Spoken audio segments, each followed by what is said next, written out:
Hello, this is Rabbi Shlomo Zalman Bregman from the Jewish Executive Learning Network. It's Thursday, early morning.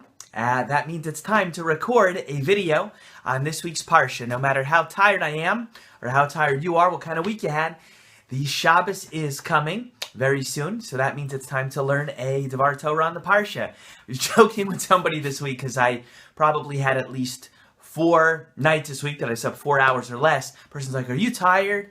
And I told him, I said something like, "These bags under my eyes, they ain't Prada." You know what I mean? But let's learn the Parsha anyway, and hopefully we'll limp into the Shabbos. We'll accelerate into it. So, okay, all kidding aside, let's learn. So I'm going to share with you now a Devar Torah from Short and Sweet on the Parsha, a classic modern Torah work, if I say so myself. But kidding aside, I don't know, I'm in a good mood because I'm tired. You know, like that kind of mood when you just kind of laugh because you're tired. So here we go. All these videos are one take. What happens, happens. So let me just try to be serious from here. Cool Devar Torah for you in our Short and Sweet series. In this week's Parsha, Torah portion Noach, most people know the basic storyline. The world was exceedingly sinful. About 10 generations after God created the world, Hashem said to Noah, "I want you to take you, your wife, your 3 sons and their wives, and all these animals that I'm going to send to the ark. We're going to put you in the ark, and we're going to redo the world all again." And the world was destroyed by a Mabul, which is a deluge, an enormous flood of rainwater and water that came out from the earth's crust, and the world was destroyed. Okay, now let's get to the verses. So it says in this week's Torah portion, and I paper clipped it for you with my nice Art Scroll stone chumash, so you can definitely follow my nice professional sounding English. The verse says in this week's Parsha, when God is going to stop the flood and undo it, he says, "I will not continue to curse again the ground because of man." Okay, so we're not going to have any more curses like this in the world. And then he says, "Since the imagery of man's heart is evil from his youth." So God cites this, that the imagery of a person's heart is evil from his youth, as a reason to stop the flood. Okay, well that's a nice verse, a nice pasuk. We actually saw something earlier in last week's Torah portion, something that sounds familiar. When God is discussing the reason why am I going to bring the flood, he says, the verse said, "Hashem saw the wickedness of man was great upon the earth, and that every product of the thoughts of his heart was but evil always." So the two verses kind of sound similar. Every product of the thoughts of a person's heart was evil always. That's why God brought the flood. But now he's going to stop the flood because the imagery of a person's heart is evil from his youth. So the psukim, the verses sound kind of similar, don't they? I know they do, and I'm sure you know what I mean. They sound kind of similar, but there's some differences. And let's try to analyze this very, very intelligently.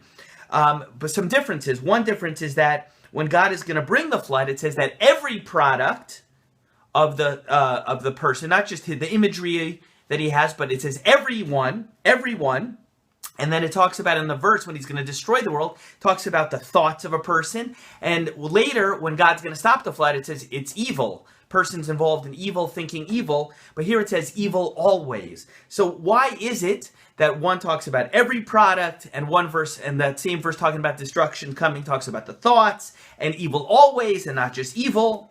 But I guess evil's not so bad, because when God says, "I'm going to stop the flood," the imagery of a man's heart is evil from his youth. So I guess there's a certain amount that could be tolerated. So what is this about? So that's the setup, and I'll tell you a really nice Devar Torah. I bring it in short and sweet on the Parsha, in the span of a page. It's great stuff. Here's the idea. The Slonimer Rebbe brings in a sefer a nice answer. He says like this. He says, look, what is this evil that a person has from his youth? That is going on the concept of Yetzer Hara, the evil inclination. Every single person has a Yetzer Hara, an evil inclination, a desire that God put inside of them to be tempted at times to do bad, to do evil, go in the opposite direction of what Hashem wants. He wants you to go to the right, you go to the left, something like that. We also have counterbalance with that, a Yetzer Tov. The Yetzer Tov is a good inclination, which is a desire to go in the right direction, and we have to choose holiness and choose good, and avoid evil. Okay, so when the verse says at the time when God is going to end the flood, he says, look, I'm going to end the flood. And I understand that the imagery of a person has a tendency, some propensity for evil since he's young, since he's youth. Why? Because I'm the one, God's saying, who put the Yetzer Hara inside of a person. I'm the one who made him like that. I'm the one who made him like that. So I understand. And that's something that's okay. So then you would ask, as the Slonimer Rebbe does in his Sefer, like, why then did Hashem destroy the world? What was the reason to destroy the world? The answer is, look back what it said. It talked over there about the thoughts of a person and that it was for evil and always. What does that mean? It means basically like this. You know, we live in a world, and we see this a lot today. There's a difference between when you are tempted sometimes to do the wrong thing and when you become a consumer of it. Sometimes you're tempted, or you walk into a situation by accident and you feel some tugging inside of you to do the wrong thing. You know, that happens. That definitely happens.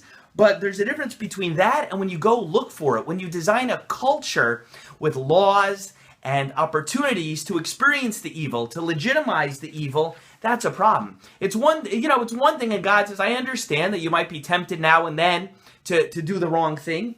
But that's the imagery of your heart. It's evil from your youth. I understand that, and we need you to pass the test. But the problem with the generation of the flood that merited the destruction, it wasn't just that they once in a while would make a mistake. No, they built a society based on satisfying people's desire to do evil. That's why it says not just, they had some bad ideas. No, it said every product, it said in the first verse, of the thoughts.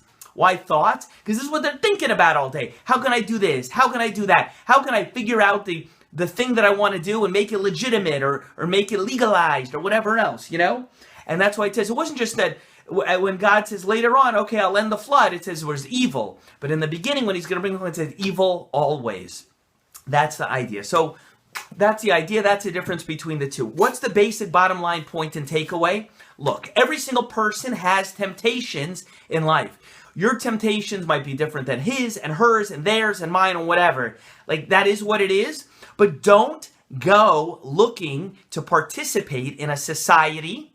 It could be amongst your friends. It could be in your community or otherwise. Don't go look to create and participate in a society actively that is looking to celebrate and legitimize ways that you're looking to do wrong, okay? So, I'm talking to a man now. If you're a man and you're sometimes tempted by, to do inappropriate things or whatever by an attractive person of the opposite gender you see walking around, okay, that's called normal. Use your Yetzer Tov, your good inclination, and don't misbehave and conquer your evil inclination.